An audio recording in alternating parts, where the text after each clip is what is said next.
Guys, welcome back to Drawing Conversation. I am your dedicated nerd host and artist, Danny Fisher. And today, we're all about Secret Wars, Eddie Brock, the Symbiote? That's right, we're drawing Venom right now.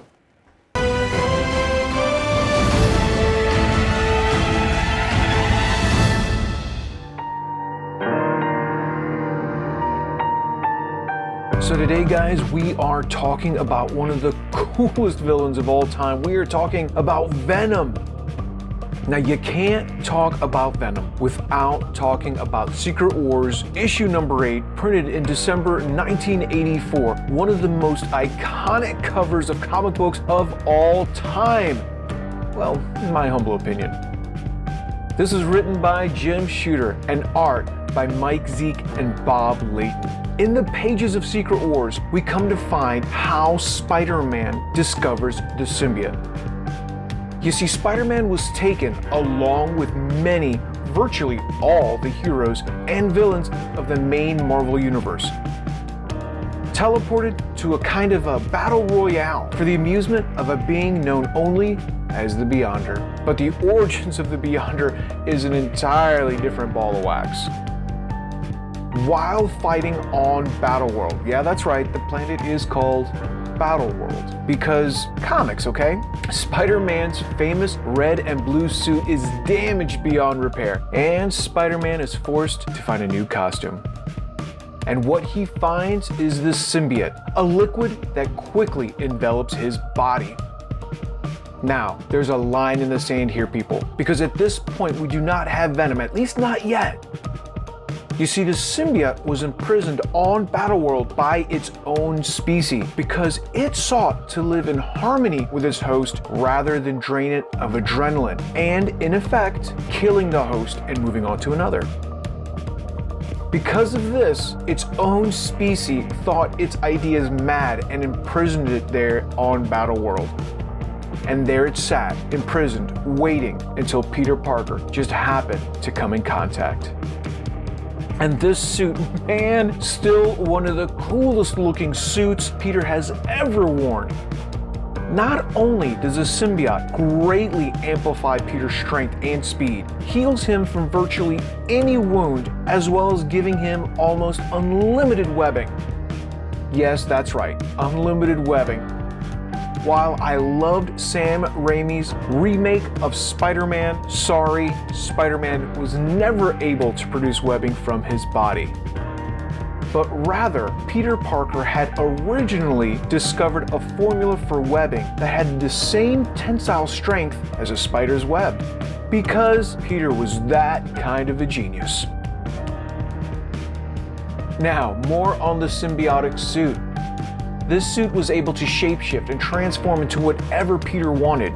Workout clothes? Check. Ski suit? Bathing suit? Double check. It could even make small pockets on demand to hold cameras, wallets, his last change of clothes, similar to a bag of holding for my D&D brethren out there. But all things come at a price. Soon, Peter starts showing signs of extreme aggression and sudden outbursts of anger, waking in the morning completely unrested because the suit was taking over his body while he slept to commit all manner of villainy in the night.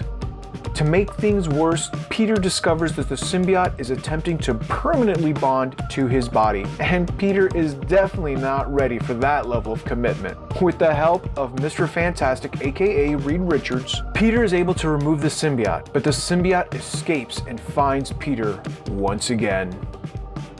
Now, I'd like to take a minute because a lot of you have reached out and wanted to know what type of tools I use in my art. So let me break down some of my favorite tools. In no way am I sponsored by Pentel or Zebra, rather I want to let you know what I use. I've used this Pentel mechanical pencil for well over 15 years. It has proven to be probably the best mechanical pencil I've ever used. It has just a great weight, extremely good balance, and I just love the feel of it. I've recently discovered the Zebra Food brush pen, extra fine tip. For me, it achieves a very rich, thick, to thin stroke that you don't have to constantly go over. It achieves just a better variation than felt tip, or even some crow quill pen nibs. It also takes away the fear of me dumping an entire bottle of ink on my artwork. For fine cross hatching, I like using Faber and Castell felt tip pens. Also, sometimes I'll jump over to some Micron 0.05 for that really fine cross hatching. I've also just recently started jumping into using white India inks to kind of show the light source or to make the image pop. This is also Faber and Castell brush pen. I've also started using, to get that really good grayscale or kind of play into grayscale, Artesia brush pens, and I just feel that these pens are very good for the value. What you get out of these and what you pay, I think, is just a really good kind of entry level when you're getting into grayscale and or coloring manga or comic books. If you guys have a specific pen or pencil that you love and use, let me know about it. I'd love to try it out as well. Back to the story. After the symbiote bonds with Peter once again, Peter decides it's time to fight dirty. Peter has learned that the symbiote has two weaknesses: extreme heat and sonic vibration. Knowing this, Peter climbs to the bell tower of a local church just as the bells are about to strike. And with sheer force of will, combined with the chiming of the bells, Peter is able to free himself of the symbiote. Let's back up to just 6 months earlier. This is the part of the story where we have got to introduce Eddie Brock, a reporter just like Peter, but was writing stories that were less than truthful. And when Peter Parker reveals Eddie, he loses his job. Soon after, Eddie's wife leaves him, and to make things even worse, he's diagnosed with terminal cancer. To try to reduce his stress, Eddie hits the gym and hard. He pushes himself to get to Arnold levels. But it's not enough, and soon he sinks into a deep depression, bordering on suicide. While in this state of mind, Eddie goes to his local church to pray for an answer. At the very same time that Peter is battling with the symbiote, Eddie's in the right place at the right time with the right DNA.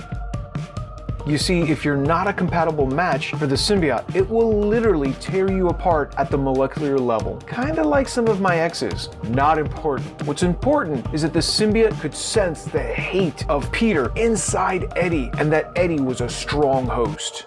It immediately bonds to Eddie and cures his cancer. Fused with Eddie, the symbiote is free to lash out with far less control. It is finally, at this point, we have the Venom. Eddie, fueled with the contempt for Peter, and the symbiote, equally filled with hatred, they are bonded for a single purpose: kill Peter Parker. Oh man, this is what I love about this villain. Complete single-minded purpose. It's important to point out that Venom has one advantage that no other villain has. Because of his time spent bonded with Peter Parker, the symbiote is invisible to Peter's spider sense. That's right, this makes Venom one of the most dangerous villains Peter has ever faced, and has even beaten Peter on more than one occasion. This isn't to say that the symbiote and Eddie have always had a perfect relationship. These characters have had their shares of ups and downs, but that's a story for another time.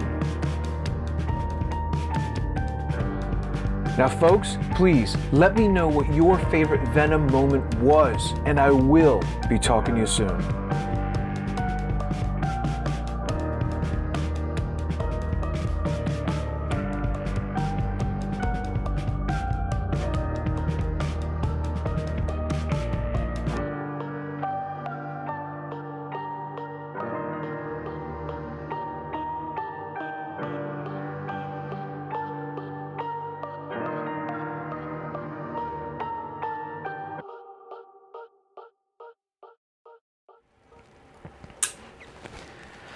Now guys, thank you so much for watching, and I hope you enjoyed the history and origin of Venom.